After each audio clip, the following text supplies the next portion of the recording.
Chaque printemps, vous aussi trépignez d'impatience à l'idée de cueillir enfin les premières verdures fraîches de votre potager? Et si je vous disais que vous n'avez pas à attendre, mais que vous pouvez obtenir une récolte précoce et abondante, plusieurs semaines avant tous vos voisins? Aujourd'hui, nous allons lever le voile sur les secrets des semis d'automne et parler de 8 plantes qui transformeront votre potager printanier en un véritable petit miracle. Restez avec nous, et vous découvrirez comment faire de la nature votre allié, tandis que tous les autres ne feront encore que planifier leur prochaine plantation. Mais qu'est-ce que c'est, au juste, ces fameux semis d'automne? Loin d'être une technique agricole à la mode, c'est une méthode ancienne, éprouvée et transmise depuis des siècles. Nos ancêtres le savaient déjà. Certaines graines ont impérativement besoin de traverser une période de froid pour pouvoir se réveiller, au printemps, gorgées de vitalité. Ce processus s'appelle la stratification. En semant vos graines à l'automne, vous recréez pour elles des conditions idéales et parfaitement naturelles. Dès que la neige aura fondu et que la terre se sera légèrement réchauffée, elles germeront et commenceront leur croissance, devançant de loin toutes les semences printanières. Ce n'est pas de la magie, c'est tout simplement du jardinage malin. Pour ouvrir notre sélection, voici le véritable roi des plantations d'automne, l'ail. Si vous rêvez de récolter en été de belles et grosses têtes d'ail bien charnues et parfumées, il faut absolument le planter à l'automne. Une plantation printanière n'offrira jamais le même résultat. Le secret, c'est très simple. Pendant l'automne et l'hiver, les gousses ont le temps de bien s'enraciner et de s'endurcir naturellement face au froid. Au printemps, dès que la neige fond, cette ail démarre avec une vigueur incroyable, surpassant tous les autres. En revanche, l'ail de printemps, lui, pousse souvent en étant plus petit, parfois même sous la forme d'une simple gousse unique. La règle d'or est de choisir le bon moment. Il faut le planter environ 3 à 4 semaines avant l'arrivée des gelées permanentes, avant que la terre ne gèle en profondeur. L'objectif est que l'ail ait le temps de bien s'enraciner, mais sans que ses pousses vertes n'apparaissent à la surface du sol. Si vous vous précipitez, les jeunes pousses fragiles périront avec le froid. Si vous tardez trop, il ne pourra tout simplement pas s'enraciner correctement. Et bien sûr, privilégiez les variétés d'ail d'hiver. Elles sont spécialement conçues pour ce type de plantation. Avant de les mettre en terre, séparez les têtes en gousses individuelles. Sélectionnez les plus grosses et les plus saines, sans aucune tache ni dommage. Vous pouvez les faire tremper pendant quelques heures dans une solution légère de permanganate de potassium pour une désinfection efficace. C'est un geste simple qui protégera votre future récolte des maladies. Le secret d'une plantation d'ail réussie, c'est avant tout la bonne profondeur. C'est une étape où l'on peut facilement commettre une erreur qui réduirait tous vos efforts à néant. Si vous plantez trop superficiellement, les premières gelées importantes risquent de faire remonter les gousses à la surface du sol, où elles gèleront. À l'inverse, si vous les enterrez trop profondément, l'ail dépensera au printemps une énergie et un temps précieux pour atteindre la lumière du soleil. Toute cette énergie sera alors consacrée à la pousse des feuilles au détriment du développement d'une belle tête d'ail. Résultat, une récolte de petite taille. Alors, comment trouver le juste milieu? Il existe une règle très simple et visuelle, celle que nos grands-mères utilisaient déjà. La profondeur de plantation doit être égale à 3 fois la hauteur de la gousse elle-même. Autrement dit, au-dessus de la pointe de la gousse plantée, il doit y avoir l'équivalent de 2 autres gousses de terre. Généralement, cela représente entre 5 et 8 cm, selon la taille de vos cailleux. Il suffit de placer la gousse dans le trou préparé et de s'assurer que la couche de terre au-dessus est suffisante. C'est une méthode infaillible qui garantit à la fois une excellente hivernation et un départ printanier vigoureux pour votre future récolte. Voici une astuce visuelle simple. La profondeur idéale pour planter une gousse d'ail correspond à 3 fois sa propre hauteur. Ce repère visuel intuitif vous épargnera bien des hésitations. Inutile de chercher une règle ou des outils de mesure compliqués. Prenez simplement une gousse dans votre main, placez-la à la surface du sol et estimez mentalement 2 fois sa hauteur au-dessus d'elle. C'est exactement la profondeur parfaite pour votre trou de plantation. Pourquoi est-ce si crucial? Réfléchissons-y à nouveau. Une plantation trop superficielle risquerait de faire geler vos gousses. À l'inverse, si vous plantez trop profond, la croissance sera ralentie et vos têtes d'ail resteront petites. La méthode des 3 hauteurs représente l'équilibre idéal. Elle offre à la gousse une protection suffisante contre le froid hivernal, sans pour autant créer d'obstacles inutiles à sa germination printanière. De plus, à cette profondeur, l'ail est bien stable. Il ne sera pas déchaussé ni repoussé hors de terre par les alternances de dégel et de gel. Retenez bien cette astuce toute simple. Votre ail d'hiver vous gratifiera toujours de pousses vigoureuses et par conséquent d'une récolte exceptionnelle. C'est l'exemple parfait où la solution la plus simple s'avère aussi la plus efficace. À côté de l'ail, son fidèle compagnon trouvera parfaitement sa place. L'oignon de semis. Oui, vous avez bien entendu, ces petites bulbilles se plantent aussi avant l'hiver, et c'est une idée de génie. Oubliez les longues heures passées à cultiver des oignons pour la verdure au printemps. La plantation d'oignons de semis en automne, c'est votre passeport pour obtenir les premières bottes de verdure fraîches, juteuses et parfumées. Littéralement sous la neige, les premières pousses d'un vert émeraude, pleines de vitamines, pointeront le bout de leur nez, tandis que vos voisins n'auront même pas encore préparé leur parcelle. Le secret est le même que pour l'ail. Durant l'hiver, les bulbilles s'enracinent parfaitement, s'endurcissent, et au printemps, elles démarrent leur croissance à la première occasion. Pour cette plantation automnale, le plus petit calibre d'oignon de semis est idéal, souvent appelé oignon paille ou grisette. Son diamètre ne dépasse généralement pas 1 centimètre. Des bulbes plus gros peuvent aussi être plantés, mais vous risquez de les voir monter en graines. Ces petits calibres, en revanche, vous garantiront une verdure abondante et, pour certaines variétés, de beaux oignons bulbes dès le milieu de l'été. C'est une véritable astuce pour celles et ceux qui n'aiment pas attendre et veulent tirer le meilleur parti de leur potager. Nombreux sont les jardiniers qui hésitent à planter des oignons en automne, de peur qu'ils ne succombent au froid. Pourtant, c'est une idée reçue tenace, qui prive de récoltes ultra précoces. En réalité, l'oignon est une plante étonnamment résistante au froid. Avec les bonnes pratiques, il peut traverser sans encombre même les hivers les plus rigoureux. Mais qu'entend-on par bonne pratique? Premièrement, il s'agit de choisir la bonne variété. Sur les emballages de bulbilles, cherchez la mention variété d'hiver ou oignon d'hiver. Vous pouvez aussi demander conseil à votre vendeur pour savoir si la variété est adaptée à une plantation avant l'hiver. Deuxièmement, n'oubliez pas l'importance du paillage. Une fois vos bulbilles plantés et les premières gelées bien installées, il est essentiel de pailler votre planche de culture. Pour cela, de la paille, des feuilles mortes sèches ou de la tourbe feront parfaitement l'affaire. Une couche de paillis de 5 à 7 cm formera un coussin d'air protecteur. Celui-ci isolera les bulbilles des brusques variations de température et des hivers sans neige. Au printemps, dès la fonte des neiges, retirez délicatement ce paillis. Cela permettra à la terre de se réchauffer plus vite et aux oignons de démarrer leur croissance. Ainsi, ne craignez plus les rigueurs de l'hiver. Un choix de variété judicieux et une légère couverture de paillis. Voilà le secret pour des récoltes précoces et réussies. Place maintenant aux légumes racines. Et oui, les carottes, on peut et même il faut les semer à l'automne. Imaginez un peu. Vos propres carottes, croquantes et sucrées, disponibles dès le début de l'été, quand elles coûtent encore très cher sur les marchés. Le semis d'automne donne un énorme coup d'avance à la carotte. Après avoir passé l'hiver en terre, les graines s'imprègnent de l'eau de fonte et germent dès les premières températures positives. Elles profitent ainsi de toute l'humidité printanière, ce qui est crucial dans les régions où les printemps sont souvent secs.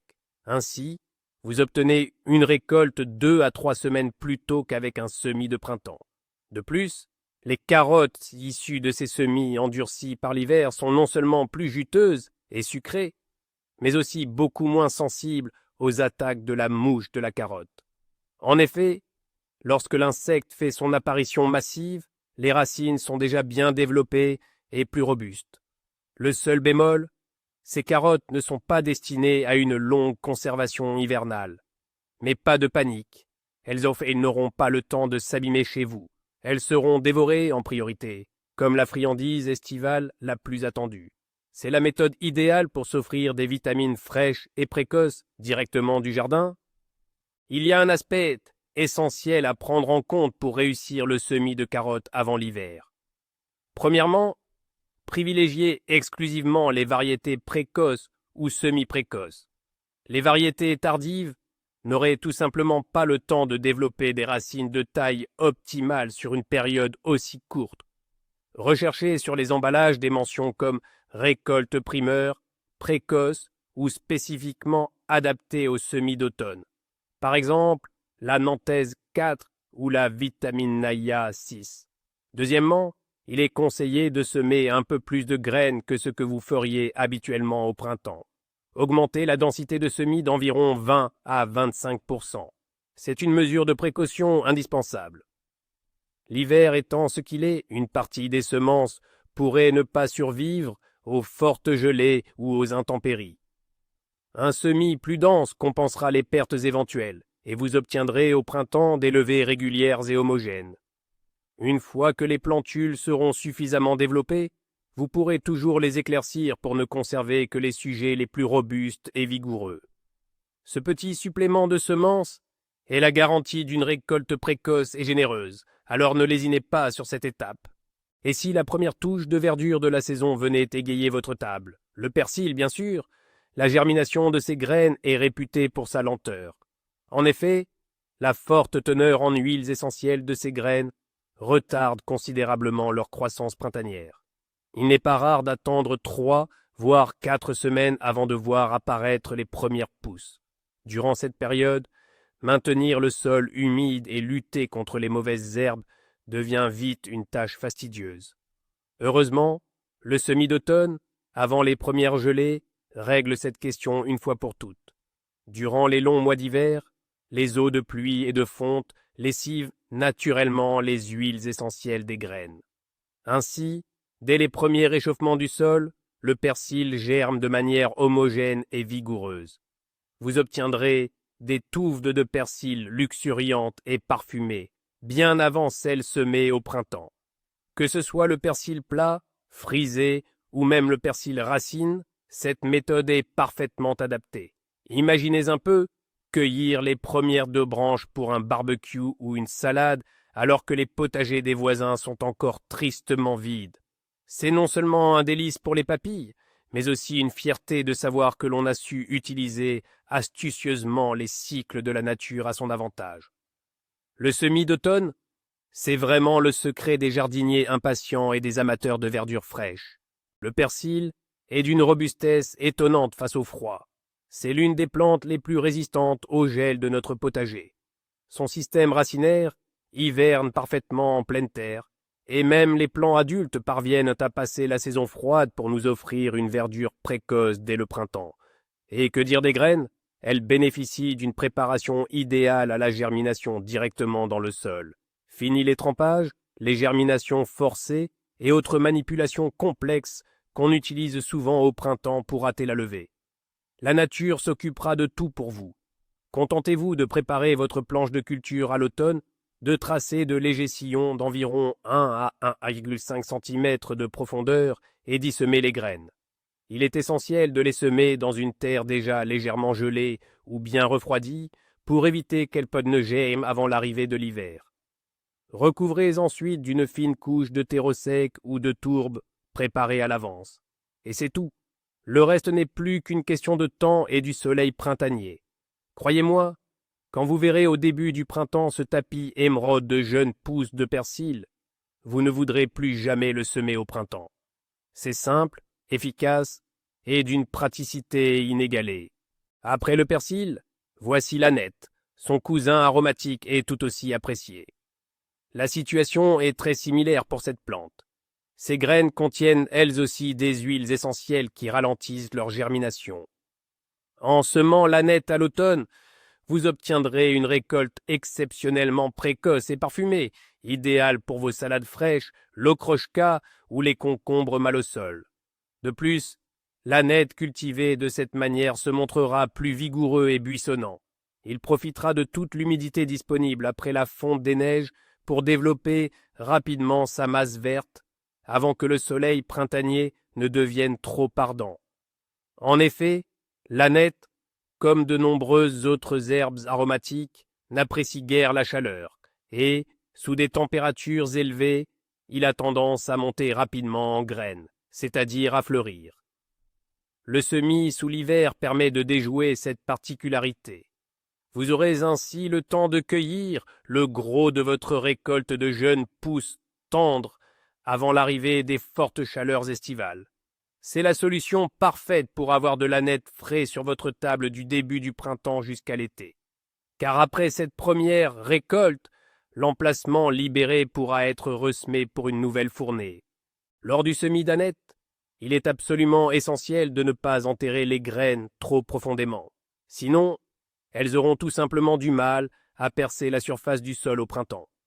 Les graines d'ânette étant très fines, si elles sont trop enterrées, les jeunes pousses délicates manqueront de force pour atteindre la lumière.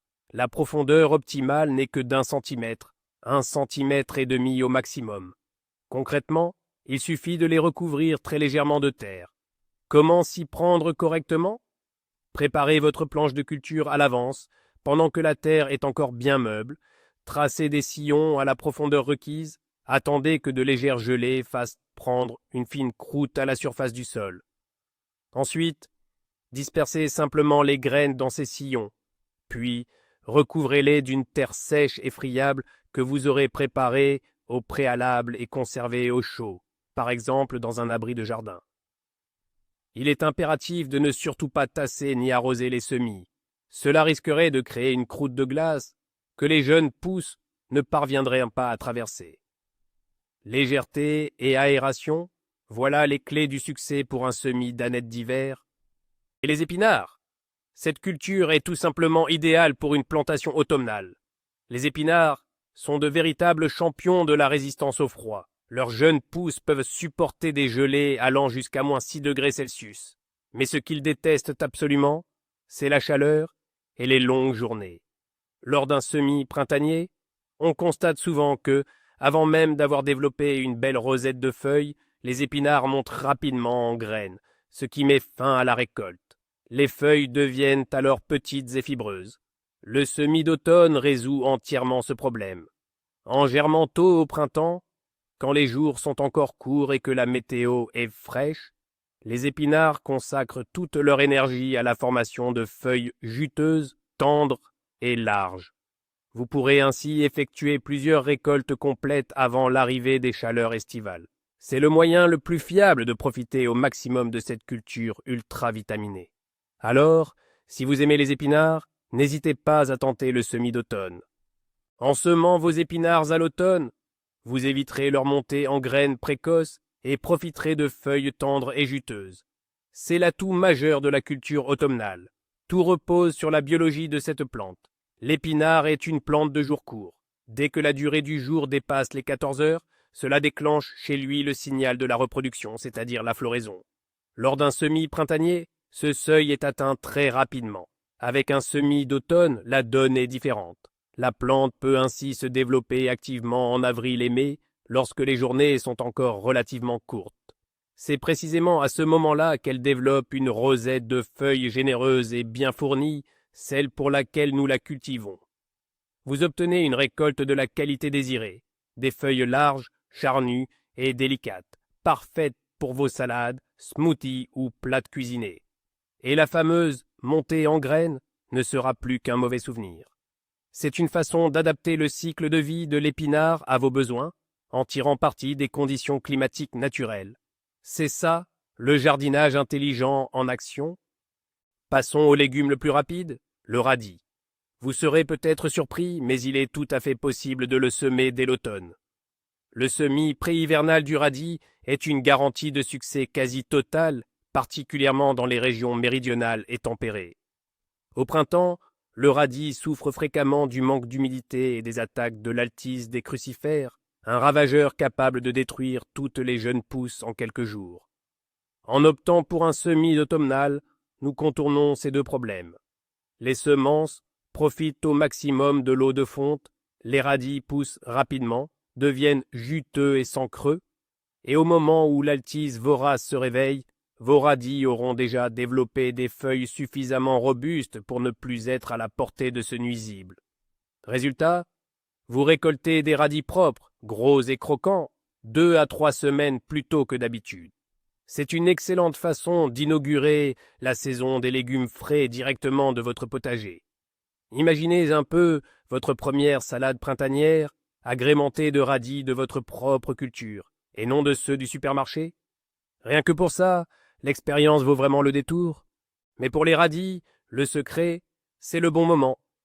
C'est sans doute la culture la plus exigeante concernant le semis avant l'hiver. Il faut les semer au tout dernier moment, juste avant les vrais gelées, sur un sol déjà gelé. Pourquoi une telle exigence? Les graines de radis germent très vite, en quelques jours seulement. Si on les sème trop tôt, lors d'un redoux automnal, elles pourraient germer prématurément. Évidemment, des plantules aussi fragiles ne passeraient pas l'hiver. Notre objectif est que les graines restent en dormance dans le sol jusqu'au printemps, sans démarrer leur croissance. Ainsi, le moment idéal pour le semis, c'est novembre, et même début décembre dans certaines régions. Il faut préparer le lit de semences et les sillons bien à l'avance, tant que la terre est encore meuble et facile à travailler. Un sac de terre sèche, destiné à recouvrir les graines, doit être conservé dans un local à l'abri du gel. Alors, quand le gel s'installe durablement, vous sortez simplement dans le jardin, éparpillez les graines dans les sillons gelés, les recouvrez de cette terre sèche et tiède, et le tour est joué. Cette petite astuce, c'est la clé pour obtenir la récolte la plus précoce de radis bien croquants. Et bien sûr, que serait un potager sans salade? Certaines variétés de laitue, qu'elles soient à couper ou paumées, particulièrement résistantes au froid, passent l'hiver sans problème sous forme de graines, offrant ainsi de belles pousses très tôt au printemps.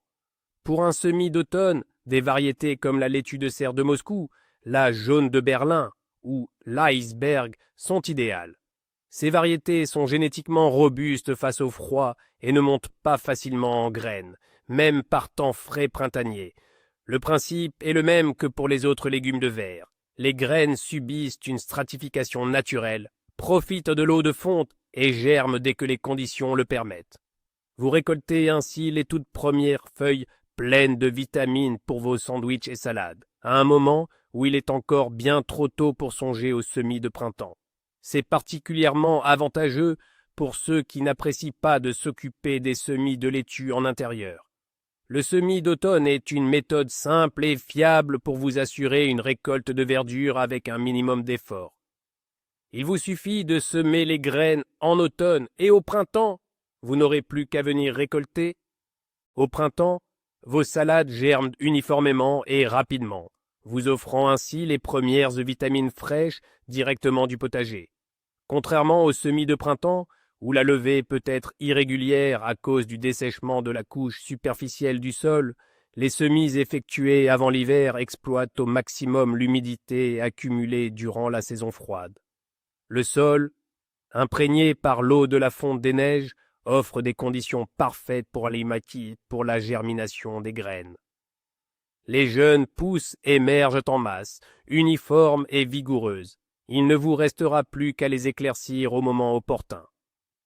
De plus, les plantes, une fois endurcies par le froid hivernal, se montrent plus robustes, avec un feuillage d'une couleur plus intense et une saveur plus prononcée. Elles sont moins sujettes aux maladies et résistent bien mieux aux coups de froid printanier. En somme, vous obtenez des plants déjà robustes, élevés dans des conditions certes spartiates, mais profondément naturelles. Aucune culture en intérieur ou sous serre ne pourra jamais vous offrir un tel résultat. C'est une preuve supplémentaire que travailler en harmonie avec la nature donne toujours les meilleurs résultats. Voici un conseil général, mais ô combien important, pour toutes vos cultures d'automne et vos semis hivernaux. Préparez vos plates-bandes bien à l'avance, pendant que la terre est encore chaude et facile à travailler. Ne remettez surtout pas cette tâche à la dernière minute. Quand les premières gelées s'installeront, il sera trop tard et extrêmement difficile de creuser une terre gelée.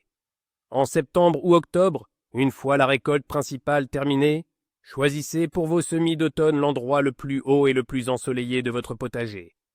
Là où la neige fondra le plus rapidement au printemps et où l'eau ne stagne jamais. Travaillez profondément la terre, incorporez du compost bien mûr ou du fumier décomposé et ajoutez-y un peu de cendre de bois. Attention, n'utilisez surtout pas de fumier frais. Il risquerait de brûler les jeunes racines au printemps. Formez vos plates-bandes et tracez-y immédiatement des sillons de la profondeur adéquate pour chaque culture. Et voici le point crucial.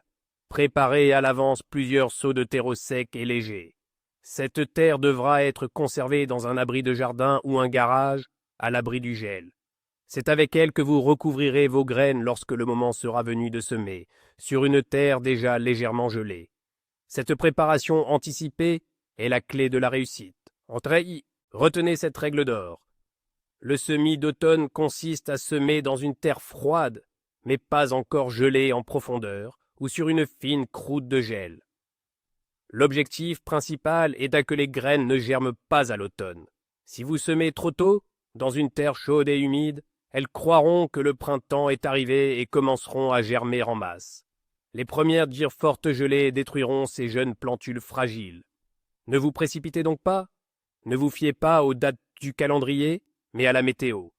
Le moment idéal arrive lorsque la température moyenne quotidienne de l'air se stabilise autour de 0 degré et que les températures nocturnes descendent à moins 2 ou 3 degrés. À ce moment-là, la terre est déjà suffisamment froide pour endormir les graines jusqu'au printemps. C'est pourquoi il est crucial de prévoir à l'avance de la terre sèche pour recouvrir les semis. En effet, il ne sera plus possible d'en prélever directement du potager une fois le sol gelé. Le respect de cette règle simple mais essentielle distingue un semis d'automne réussi d'une expérience infructueuse. La patience et l'attention portée aux prévisions météorologiques seront vos meilleurs alliés. Le moment le plus incroyable de toute cette démarche arrive au printemps, lorsque vous sortez dans votre jardin et que sur vos parcelles, de magnifiques rangées de jeunes pousses verdissent déjà. C'est à cet instant que vous réalisez avoir déjoué la nature elle-même, ou plutôt avoir commencé à collaborer intelligemment avec elle. Ce n'est pas seulement une récolte précoce, c'est une sensation tout à fait différente des travaux de printemps au jardin. Fini la précipitation, fini l'agitation avec les semis. Votre potager s'éveille de lui-même dès que la neige a fondu. Vous ne faites plus qu'observer le miracle que vous avez préparé dès l'automne. C'est le tournant principal. Le passage de la course effrénée du printemps à un début de saison calme et confiant. Vous ne luttez plus contre les caprices de la météo, vous utilisez ces cycles à votre avantage. Alors, récapitulons. Ail, oignons, carottes, persil, anettes, épinards, radis et salades, voici vos 8 fidèles alliés pour obtenir une récolte ultra précoce. La plantation automnale vous fait gagner un temps précieux au printemps. Elle endurcit les plantes et leur assure un démarrage naturel. Merci d'avoir regardé cette vidéo jusqu'au bout. Si elle vous a été utile, n'oubliez pas de mettre un pouce bleu et de vous abonner à notre chaîne pour ne manquer aucun de nos nouveaux secrets de jardinage malin. Et maintenant, une question pour vous. Quelle plante avez-vous déjà essayé de planter pour l'hiver ? Partagez votre expérience ou posez vos questions dans les commentaires, nous serons ravis d'en discuter.